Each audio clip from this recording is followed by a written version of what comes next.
Binigyan na po ng green light ng Toll Regulatory Board or TRB ang paniningil ng toll para sa huling bahagi ng Cavitex C5 Link simula May 5, 2026.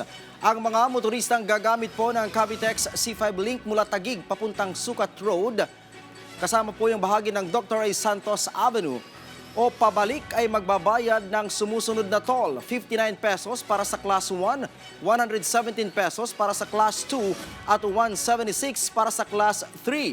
Para naman sa mga manggagaling sa Taguig at diretso sa Rojas Boulevard o Zapote, ang magiging toll rates ay 97 para sa Class 1, 194 para sa Class 2 at 291 para sa Class 3 na sasakyan. Mula nang nagbukas or magbukas noong March 30, 2026, ang Segment 3B ay nagbigay ng libreng daan sa halos 9,000 motorista kada araw po yan. Ang Cavitex C5 Link Segment 3 ay nagdurugtong sa Manila-Cavite Expressway o Cavitex at C5 Road sa Taguig City na nagpapababa ng travel time mula sa karaniwan 1.5 oras tungo sa 15 minuto na lamang.